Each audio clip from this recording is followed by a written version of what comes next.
मेरे अंदर इतना भी जज्बा नहीं है। मैं सुन रहा था कि हम सब लोग, चलिए पहले औपचारिकताओं से शुरू करता हूं, पूरे मंच के लिए, साथियों के लिए, और बड़ी संख्या में मैं कैमरा देख रहा हूं। इसमें से ज्यादातर कैमरा वायलेंस फ्री इंडिया चाहते हैं, लेकिन कुछ कैमरे ऐसे भी हो सकते हैं जो ये सोच रहे हों कि कुछ मिले मसाला यहां से कि शाम की डिबेट कराई जा सके। बहरहाल हमारे जितने भी साथी, मैंने सुना बहुत जज्बे से, बहन को सुना, ये आप लोग चुनाव से कुछ ज्यादा ही उम्मीद रखते हैं कि 2024 का चुनाव आ जाएगा तो सारी चीजें बदल जाएंगी। हो सकता है जीतने के बाद भी चीजें ना बदले। इस समाज के मानस में हिंसा हमेशा रही। मेरे एक मित्र रतन नीचे बैठे हुए हैं, एक हम पढ़ते थे, वैदिकी हिंसा हिंसा न भवति, यानी जो बड़े लोग हैं, और आप जानते हैं कौन बड़े लोग हैं क्योंकि उनका चरित्र आज भी नहीं बदला, अगर उन्होंने हिंसा की तो वो हिंसा नहीं है। लेकिन किसी गरीब ने, किसी वंचित ने, किसी दलित ने, किसी पिछड़े ने 4 थप्पड़ खाने के बाद एक बार हाथ पकड़ लिया तो वो हिंसा हो गई। तो हिंसा की पूरी परिभाषा को भी देखना होगा। एक छोटी सी कहानी से शुरू करता हूं, बहुत 2-4 मोटा मोटी चीजें बोल करके। एक राजा था, उसे आग लगाने का बड़ा शौक था। उसे हरियाली अच्छी नहीं लगती थी, वो आग लगाता था। और कमाल थी कि उसके पास बाकी चीज की कमी हो जाए, एक जेब में पेट्रोल और दूसरे जेब में लाइटर हमेशा हुआ करता था। तो लोग उससे प्रयोग करवाते थे, देखो यहां आज तक कभी आग नहीं लगी है। तो राजा कहता था मुझे 15 दिन का वक्त दो, मैं यहां आग लगा के दिखा दूंगा। राजा के दरबारियों को भी लगा कि राजा को आग लगवाना बड़ा पसंद है। तो दरबारी लोग भी आग लगाने और लगवाने लगे। उनके पास भी पेट्रोल और लाइटर पहुंचने लगा। अंग्रेजी में एक शब्द है पायरोमैनिएक, वैसा व्यक्ति जिसको आग लगाने का शौक हो। हमारी पूरी राजनीति इस पायरोमैनिएक नाम के जंतुओं के हाथ में आ गई है, जिन्हें शांति पसंद नहीं है, अमन पसंद नहीं है, जो विदेश जाकर के कहेंगे वसुधैव कुटुंबकम, लेकिन देश की धरती पर अपने कुटुंबों के बीच में आग लगाएंगे। कोई कहते थे जितना कीचड़ फैलाओगे कमल खिलेगा। आपका कमल कीचड़ और पानी में नहीं खिल रहा है, ये आग में खिल रहा है। आप आग लगाते हो और वोट की फसल काटते हो। मणिपुर की आग को देख के आया हूं, गुजरात की आग देखी है, अभी नूह मेवात में वो आग दिख रहा है। सतपाल मलिक साहब आए नहीं, उन्होंने एक बात कही हाल के दिनों में कि 2024 election is going to be the most violent election in the memory of India. आप सब तैयार रहिए, ये वायलेंस फ्री इंडिया हम सब चाहते हैं, लेकिन तैयार रहिए, बहुत हिंसा होने वाली है। कहीं जाति के नाम पे होगी, कहीं दलित मारा जाएगा, और मुसलमान तो मारा जा ही रहा है। आपकी कोशिश सिर्फ चुनाव जीतना नहीं होना चाहिए। अब क्या करेंगे, एक पार्टी है, उस पर थोड़ा भरोसा होता है, वो भी वैसे दिखने लगती है। जब तक हमारी राजनीति में इन बाबाओं का प्रेजेंस होगा, सुबह शाम ये बहस हुआ करेगी, तब तक आप वायलेंस फ्री समाज बनाने की कल्पना ना करें। उसको व्यूअरशिप कौन देता है? हमारे आप जैसे ही लोग, हम नहीं, आप नहीं, लेकिन हमारे जैसे लोग, हमारे भाई, हमारे कुटुंब, हमारे दोस्त उसको वैल्यू देते हैं। नतीजे में क्या हासिल हो रहा है? देखिए, हिंसा जो होती है उसके पहले एक भाषाई हिंसा होती है।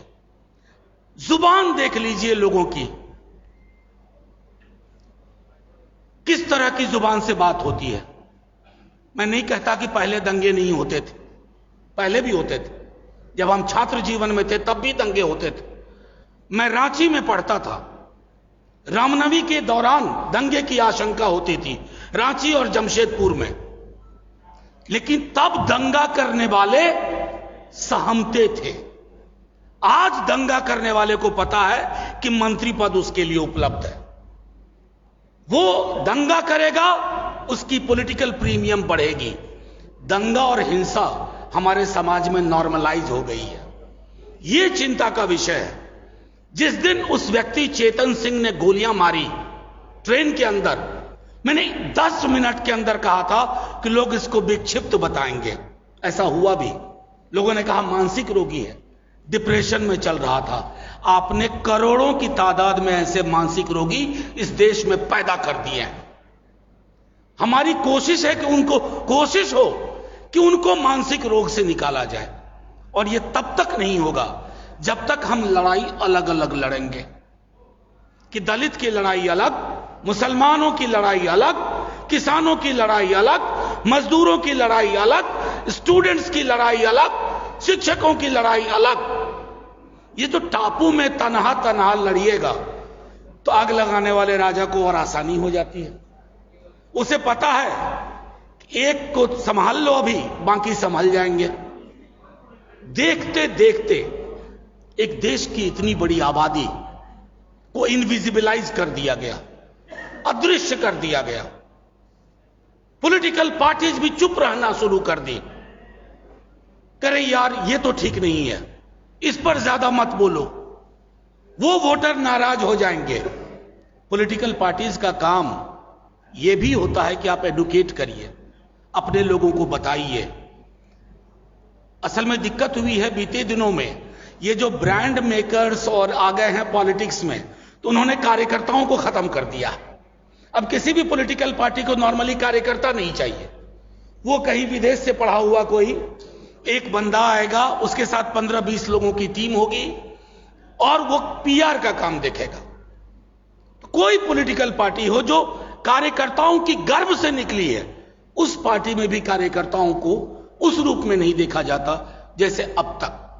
मैं सिर्फ इतना कहूंगा कि साथियों, प्रेस के दोस्त, मुझे पता है कि अंग्रेजी में एक कहावत थी, if it bleeds it leads, यानी खून बहता है तो पढ़ा ज्यादा जाता है। मैं प्रिंट के दौर की बात कर, लेकिन यह खून आपके दरवाजे तक पहुंच गया है, यह मेरे दरवाजे तक पहुंच गया है।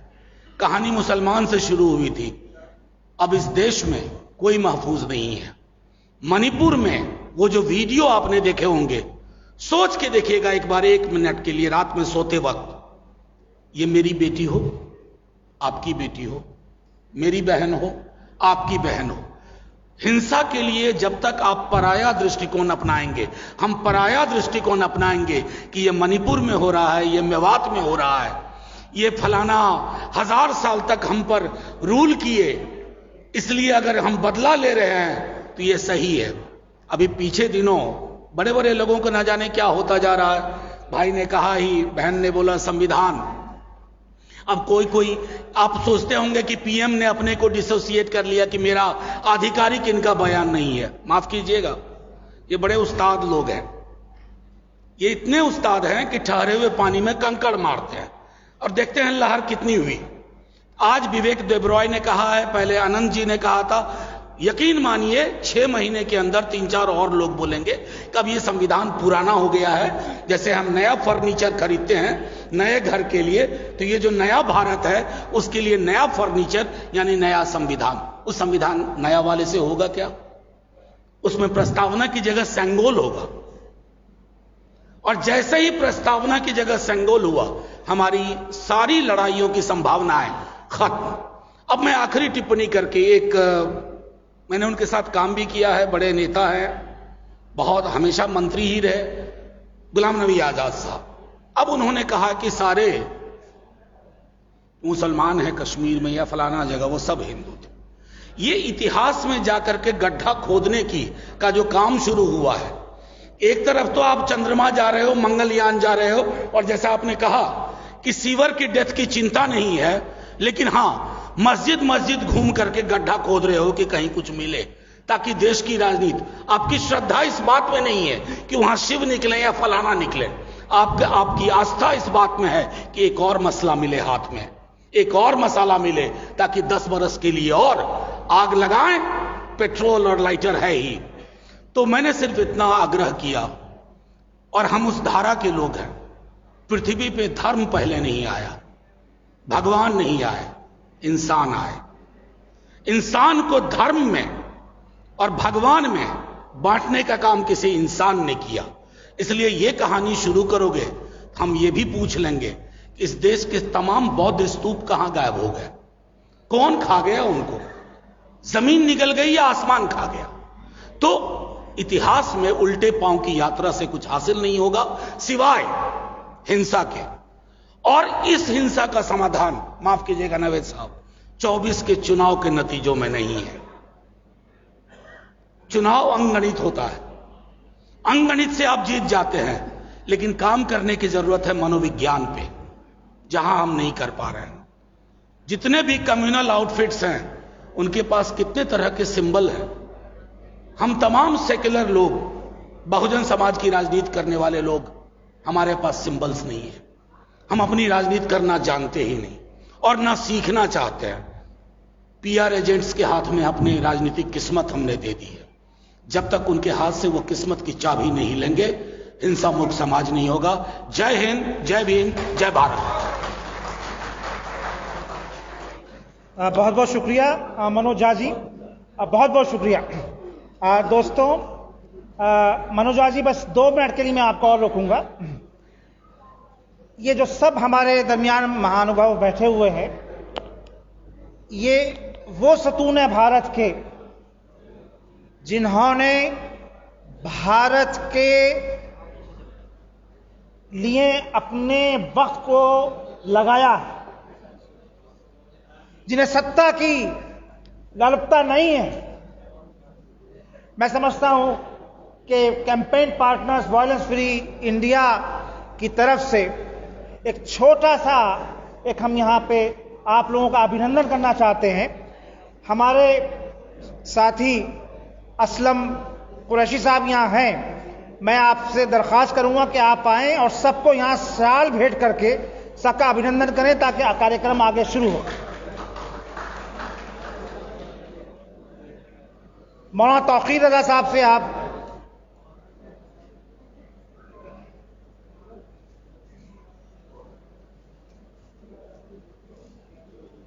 ऊपर आ जाइए, ऊपर आ जाइए, ऊपर आ जाइए भाई।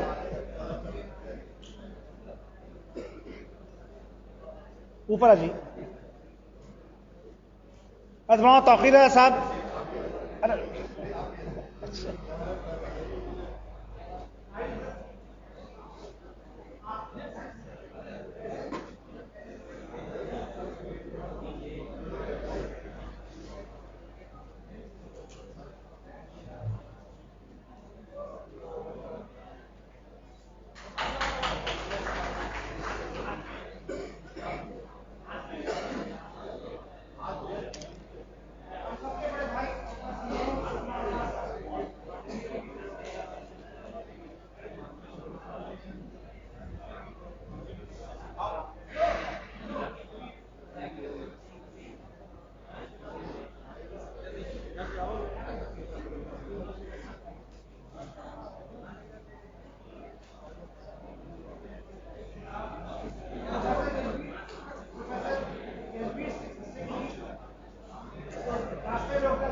इससे पहले कि हमारे दूसरे मेहमान वक्ता यहाँ पे रखें और दूसरे मेहमान वक्ता भी कुछ पहुंचने वाले हैं, मैं राजीव वर्मा जी से निवेदन करूंगा कि वो यहाँ आए और जल्दी से ऑर्गेनाइजर्स की तरफ से कुछ अपनी बात यहाँ रखें। राजीव वर्मा जी।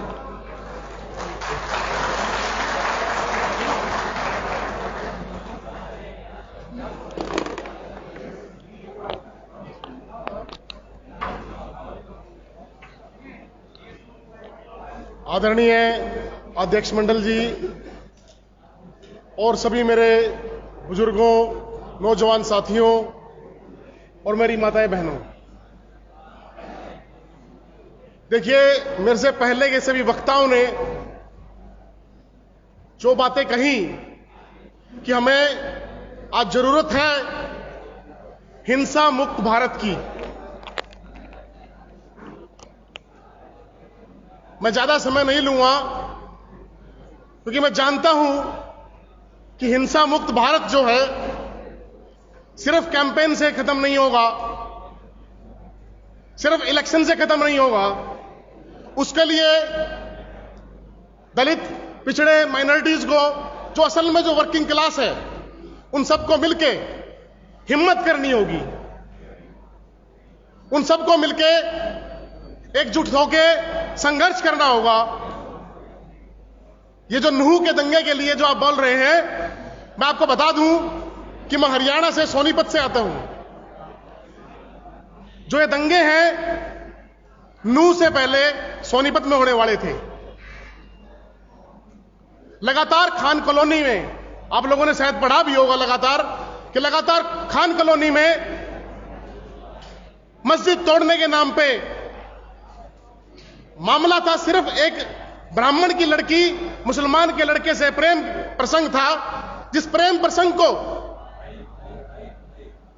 पूरे के पूरे सोनीपत के अंदर एक ऐसा मामला बनाया गया कि जैसे वहां पर खान कॉलोनी वो कोई मुसलमान की कॉलोनी नहीं थी, वो वहां पे रेत की खान निकलती थी, तो वहां पे हिंदू मुसलमान सब लोग एकजुट होकर पिछले 45 सालों से रह रहे थे।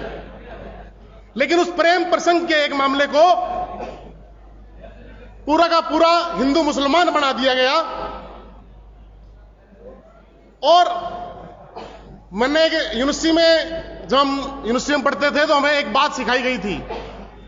मैं लॉ का स्टूडेंट भी रहा, एडवोकेट भी हूं, तो हमें एक बात सिखाई गई कि इस देश के अंदर अगर न्याय लेना है तो आपको रोडों पे भी लड़ना होगा और आपको न्यायालय में भी लड़ना होगा, जब जाके आपको जो है इस देश के अंदर न्याय की आप बात कर सकते हैं।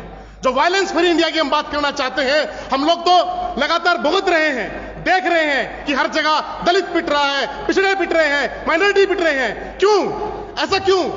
वो जानते हैं, जो आरएसएस वाले लोग हैं वो लोग जानते हैं, जो बजरंग दल वाले लोग हैं, आप देखिए, उन्हें पता है कि दलित, पिछड़े और माइनॉरिटीज जो असल में इस देश की वर्किंग क्लास है, इन लोगों को आपस में लड़वाइए, क्योंकि ये लोग लड़ेंगे तो तभी उनका मनुवाद हो सकेगा, तभी उनका ब्राह्मणवाद कामयाब रहेगा और तभी उनकी सत्ताएं कामयाब रहेंगी। साथियों, ये कैंपेन जो है, सही मायने में जितने भी हम लोग यहां आए हुए हैं, ये हम सबकी आत्मा है, जो चाहते हैं कि बाबा साहब भीमराव अंबेडकर के संविधान में जो हम लोगों को बताया गया, समझाया गया, और न जाने कितने क्रांतिकारियों ने इस देश के लिए, कि इस देश के अंदर समता हो, एकता हो, भाईचारा हो, उसको फैलाने के लिए न जाने कितनों ने अपनी शहीदियां दी। आज हम उसी आंदोलन के हम लोग सभी के सभी पक्षधर हैं, और मैं चाहता हूं कि हम लोग सभी के साथ मिलके हमारा भारत, हमारा वो मोहब्बत का भारत, वो एकता का भारत, वो भाईचारे का भारत बनाएं। इसी शब्दों के साथ इनकलाब जिंदाबाद, जय भीम, जय भारत।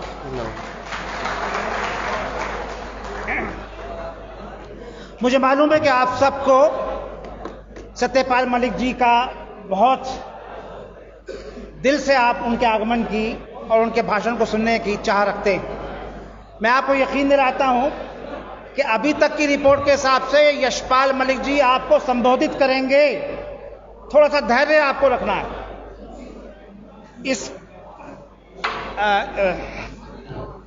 मैं बहुत ही मौतबाना दरख्वास्त कर रहा हूं राष्ट्रीय लोकदल के उपाध्यक्ष चौधरी यशबीर सिंह जी से कि वो आए, अपनी बात रखें। चौधरी जयंत चौधरी जी को आना था, लेकिन कोई किसी कारणवश हो नहीं रहा है, लेकिन ये कि राष्ट्रीय लोकदल की बात यहां पर यशबीर सिंह जी रखेंगे।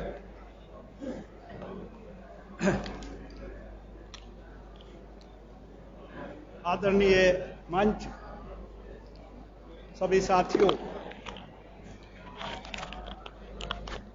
हम उत्तर प्रदेश और किसान जातियों से आते हैं। आज हिंदुस्तान में जो हो रहा है, हमने अपनी आंखों से मुरादाबाद देखा है, हमने अपनी आंखों से मलियाना देखा है, अभी 8 दिन पहले नूह में भी होकर के आए थे और न जाने कहां कहां नजारे देखे हैं। हिंदुस्तान में जहां गौतम बुद्ध जैसे लोग पैदा हुए, महावीर जैसे लोग पैदा हुए, महात्मा गांधी जैसे लोग पैदा हुए, जिन्होंने अहिंसा पर सबसे ज्यादा जोर दिया। आज मैं पूछना चाहता हूं, क्या उन सब लोगों की टीचिंग, चाहे महात्मा गांधी की अहिंसा के प्रति हो, गौतम बुद्ध जी की हो, भगवान महावीर की हो, क्या उन लोगों की टीचिंग अप्रासंगिक हो गई है? मैं दूसरी बात कहना चाहता हूं, डॉक्टर अंबेडकर जी ने हमें संविधान में लिख करके दिया समानता के अधिकार, लेकिन समानता के अधिकार कहां गायब है? ये इकोनॉमिक्स की कोई भी किताब पढ़ लीजिए, आपको दिखाई देंगे। हिंदुस्तान में जितनी आर्थिक असमानता बढ़ी है, अमीर बेइंतहा अमीर हुआ है और गरीब उसका एग्जिस्टेंस नहीं बचा है। जहां शोषण होगा, शोषण सबसे बड़ी बीमारी है, वहां अहिंसा हो सकती है, उसको रोकना बहुत मुश्किल है। हर शोषित व्यक्ति जरूर कभी ना कभी उठेगा, अपनी आवाज उठाएगा, लड़ेगा अपने हकों के लिए, और वो बुनियाद हो जाती है अहिंसा की शुरू। तो सबसे बड़ी इनइक्वालिटी जिसको बोलते हैं, बहुत बड़ा कारण है हिंसा होने का। और ये इनइक्वालिटी कहां से आती है? ये पार्लियामेंट की इबादत से, और जो भारत सरकार की फाइलें हैं, उन फाइलों के जरिए अमीर आदमी को अमीर बनाया जाता है, गरीब आदमी वही रह जाता है, और वो खाई इतनी बड़ी हो जाती है कि उसका नतीजा पूरे देश को भुगतना पड़ता है। हम शोषित वंचितों की बात करते हैं, क्या दिया हमने शोषित वंचितों को? जो हैव नोट्स थे, दलित थे, आदिवासी थे, उनको क्या दे पाए हम 70 साल में? अंबेडकर जी की जय बोल लेंगे, लेकिन जय बोलने से काम नहीं चलता। उनकी थाली में कुछ है ही नहीं, सिवाय फ्री की रोटियां देने से काम नहीं चलेगा। क्या अधिकार दिए उनको हमने संपत्ति में? क्या है उनके पास? खेत नहीं है, मकान नहीं। दलितों के अलावा किसान की हालत भी आज इतनी खराब हो गई है। आपने किसान आंदोलन देखा होगा, 700 आदमी मरे इसी दिल्ली के चारों तरफ किसान आंदोलन में। कितनी मोटी चमड़ी है इस देश के हुक्मरानों की, किसी ने जाकर पूछने की कोशिश नहीं की। किसान सर्दी में, गर्मी में, बरसात में मर रहा है, मरते रहें, और इनके गुलछर्रे उड़ते रहें, इनके जो साथी व्यापारी रोज हर रोज अमीर बनते रहें, ताकि इलेक्शन में उनसे बड़े से बड़ा चंदा लेकर वो चुनाव जीत सकें।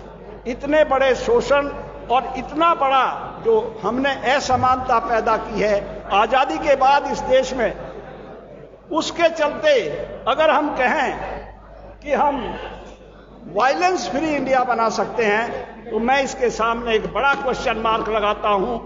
जब तक असमानता कम नहीं की जाएगी, वायलेंस की भी कमी आना बहुत मुश्किल है।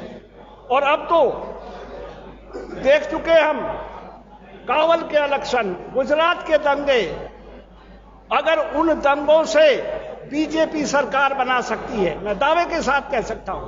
जो मुजफ्फरनगर में दंगे हुए थे, मैं मुजफ्फरनगर का रहने वाला हूं, अगर वो दंगे नहीं होते तो शायद बीजेपी की सरकार नहीं बन पाती।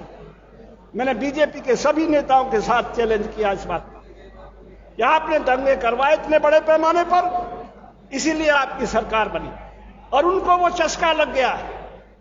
वो चस्का अगर हम उसका जवाब नहीं देंगे, सभी लोग मिलकर जो चाहते हैं कि इस देश में वायलेंस ना हो, इस देश में असमानता घटे, उसके बिना कोई आगे बढ़ने का रास्ता नहीं है। बहुत वक्ता हैं, मैं चौधरी चरण सिंह जिनका मैं विद्यार्थी रहा हूं, वो एक वाक्य कहा करते थे, जब तक दुखी किसान रहेगा, जब तक दुखी मजदूर रहेगा, धरती पर तूफान रहेगा। क्योंकि वो किसान और मजदूर के हिमायती थे, वो गांव की इकोनॉमिक्स के हिमायती थे। क्योंकि गांव में उस वक्त 70% से ज्यादा लोग रहते थे, आज तो कम हो गए हैं। इसलिए बहुसंख्यक लोग, किसान और मजदूर इस देश का है, वो खुशहाल नहीं हो रहा, वो संपन्न नहीं हो रहा है, उसके कष्ट दूर नहीं हो रहे। इसलिए आज फिर 102 जिले इस देश में ऐसे हैं जिनको हम ट्राइबल डिस्ट्रिक्ट कहते हैं, जिनकी इकोनॉमिक ग्रोथ 0 है। ऐसा संभव है क्या? वहां के आदिवासी लोग किस तरह का जीवन जीते होंगे जिनकी इकोनॉमिक ग्रोथ 0 है? वहां पर सबसे ज्यादा आतंकवाद है। आतंकवाद भी दूसरी तरह का वायलेंस है। उसी वायलेंस के सहारे वो जीना चाहते हैं, अपना रूल स्थापित करना चाहते हैं, गन से वो जिंदा रहना चाहते हैं, संविधान को नहीं मानते। ये सारी समस्याएं हैं, चाहे वो कास्ट कॉन्फ्लिक्ट हो, चाहे हमारा वर्गों का संघर्ष हो, ये सारी चीज असमानता, आर्थिक असमानता के चलते और राजनीतिक अधिकार न मिलने के कारण हुआ है। हमने बहुत लड़ाई लड़ी पिछले 50 वर्षों में, चाहे मंडल आयोग का हो, पिछड़े वर्ग के लोगों को उनका हाथ दिलाने के लिए। आज भी शेड्यूल्ड कास्ट, शेड्यूल्ड ट्राइब की वैकेंसियां भारत सरकार में भरी नहीं जा रही।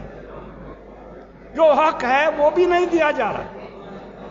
खाली 5 किलो अनाज ले लो, खा के चुपचाप घर बैठे रहो, इससे काम चलने वाला नहीं। अगर हमें वायलेंस फ्री देश बनाना है तो इन ताकतों को, जिन्होंने सीख लिया है कि हम केवल वायलेंस के जरिए सरकार बना सकते हैं, हमें इनका मुंह तोड़ जवाब देना होगा। मैं और ज्यादा ना कह के मुबारकबाद देना चाहता हूं अपने साथियों को जिन्होंने इसका आयोजन किया और इसके लिए संघर्ष करें। हम उनके साथ हैं, लोकदल इनके साथ खड़ा है। धन्यवाद। जय हिंद। साथियों, 15 मिनट में मैं आपको यकीन दिलाता हूं कि सत्यपाल मलिक जी आपसे संबोधित होंगे। 15 मिनट का और जो मेरे पास अभी इतला आई है, 15 मिनट का और आपको इंतजार करना पड़ेगा। उससे पहले मैं मौदबाना दरख्वास्त कर रहा हूं इत्तेहाद काउंसिल के सदर हज़रत मौलाना तौक़ीर रज़ा खां साहब से कि वो आए और